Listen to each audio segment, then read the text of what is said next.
habría que ser interdicto para no darse cuenta que la exposición mediática en muchas ocasiones apuntó hacia la criminalización, ¿no es cierto?, hacia los actos vandálicos, cuando en el fondo subyace una molestia que es mucho más profunda. Y los medios de comunicación creo que, así como la clase política, ¿no es cierto?, los comunicadores profesionales, la prensa en general, en muchas ocasiones no estuvimos a la altura de esa demanda y de ese llamado que ha hecho la ciudadanía. Creo que en el devenir de este movimiento han habido cambios, y eso también lo tengo que destacar. Pero sin querer aparecer, digamos, poniéndome la camiseta por la prensa en el Congreso, aquí hacemos un trabajo distinto. Aquí nosotros solemos cuestionar al poder. Es una cuestión recurrente que la explicación que da ayer el ministro de Defensa cuando dice que no tiene responsabilidad política por lo que está ocurriendo en el país, viene de inmediato la pregunta de los colegas, de todos en general, digamos, como cuerpo, para decirle, ministro, ¿cuántos muertos más tienen que haber en el país para que se levante el estado de emergencia? Responde detrás la presidenta de la Unión Demócrata Independiente y senadora Jacqueline Farrell diciendo hasta cuántos más supermercados tienen que saquear, como si los supermercados y la vida de las personas pudiesen ser equiparadas. Por lo tanto, eso genera inmediatamente una reacción, no una reacción solamente que uno tenga que responder o interactuar, sino que además de rechazar ese tipo de declaraciones. Lo hacemos en el Congreso con mucha claridad, no nos damos vuelta en eso, no le quitamos el cuerpo a tener opinión respecto a las cosas que pasan. Por lo tanto, insistiendo en que desde el principio ha habido, en mi opinión, en términos generales, porque siempre hay excepcionalidades, una mala forma de abordar el fenómeno comunicacional y la manera en que los medios, particularmente la televisión, ¿no es cierto?, han llevado adelante este estallido. Creo que en el camino hemos tenido que ir cambiando todos la manera de abordarlo, porque hemos entendido que aquí hay una molestia que es mucho más profunda y que en muchas ocasiones los medios, particularmente dominados por grupos de poder, por grandes grupos empresariales, han querido mantener la lógica de las cosas, el statu quo. Pero en el camino han tenido que darse cuenta que esto tiene que cambiar. O sea, hasta la clase empresarial se ha dado cuenta de que aquí hay cosas que tienen que cambiar en la estructura societaria.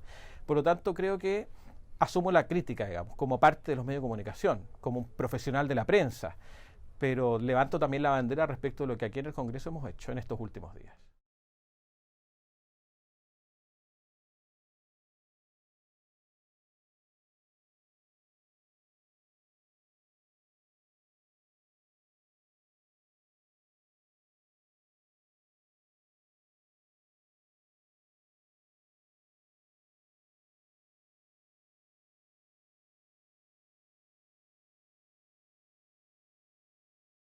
Yo creo que no debería haber una unificación de opinión y de visiones, porque eso es como que todos nos pusiéramos de acuerdo en pensar una sola cosa. Creo que no se puede, la lógica de los medios de comunicación no se puede hacer. Me parece que además eso habla de la diversidad de opiniones, ¿no es cierto? Así como hay medios que son más independientes, hay otros medios que responden a lógicas de derecha y otros que responden a lógicas centro-izquierda, en fin.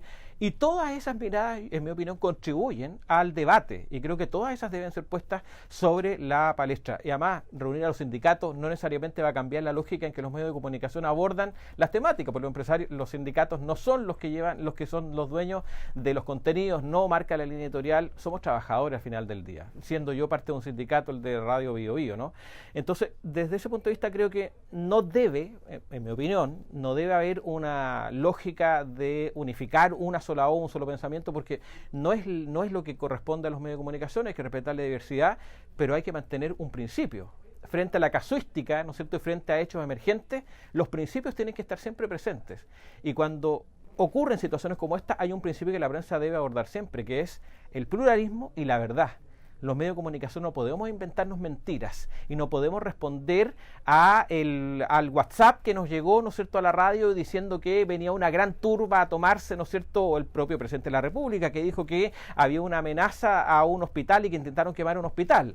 Eso, si no es comprobable, y que es la lógica de triangulación de los medios, si no es comprobable, los medios no tenemos por qué hacernos cargo de ese tipo de declaraciones. Por lo tanto, creo que hay que mantener principios, ¿ya? Y los principios ahí son rectores para todos, independiente de la línea editorial, independiente de quién financia los grupos periodísticos. La verdad es un principio y la pluralidad también es un principio.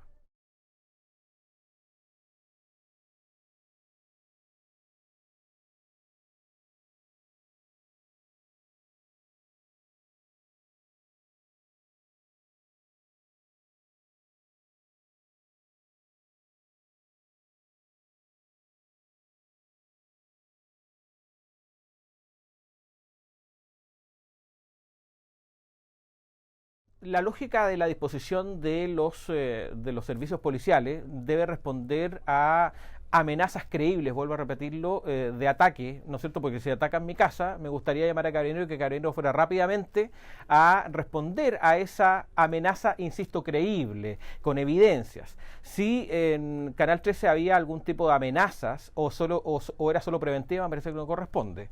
No estamos para cubrir, ¿no es cierto?, los intereses de los grupos empresariales, porque no es el rol que debe tener Carabineros. Para eso hay guardias de seguridad privado y hay otras lógicas para responder a eso. Si hay una amenaza creíble a un medio de comunicación, como las hubo, porque sí efectivamente han habido amenazas de querer atacar medio de comunicación. Aquí en el Mercurio Valparaíso hubo un ataque real, ¿no es cierto?, sin presencia policial. En las últimas noticias también hubo un ataque, ¿no es cierto?, también en algún momento. No es una cosa que uno se pueda imaginar, ocurrió realmente. Si se responde a una amenaza real, las fuerzas policiales tienen que hacer lo que corresponde, que es resguardar, ¿no es cierto?, el orden público y también la propiedad, ¿no es cierto?, de las personas, pero no como un equipo de seguridad del Estado a disposición de los privados, porque eso no es el rol. Pero no solamente es Canal 13. Aquí nosotros que hemos estado en el toque de queda, cuando hemos salido tarde del Congreso esta semana, hemos visto cómo hay marinos resguardando el Jumbo, por ejemplo, que responde también a una gran cadena empresarial. Por lo tanto, creo que, y no había, insisto, yo pasé por el Jumbo, no había un ataque al Jumbo, habían marinos que estaban resguardando la propiedad, ¿no es cierto?, de un gran empresario. Ojalá se haya tratado de una amenaza creíble. Lo que quiero decir es que en ese minuto no había ningún ataque al Jumbo, pese a que han habido actos vandálicos hacia distintos supermercados.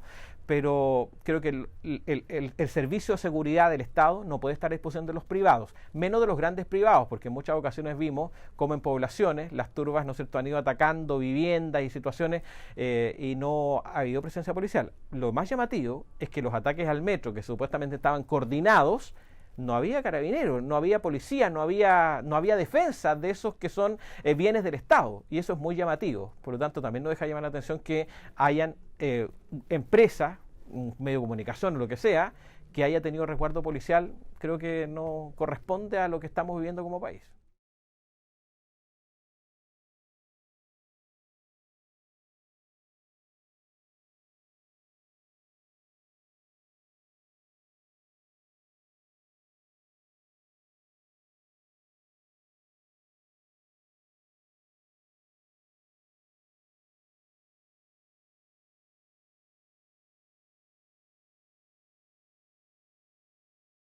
Lo que me ha ocurrido a mí es que me han llamado muchos medios internacionales preguntándome mi opinión respecto de esto y también tratando de contextualizar lo que ha ocurrido en Chile.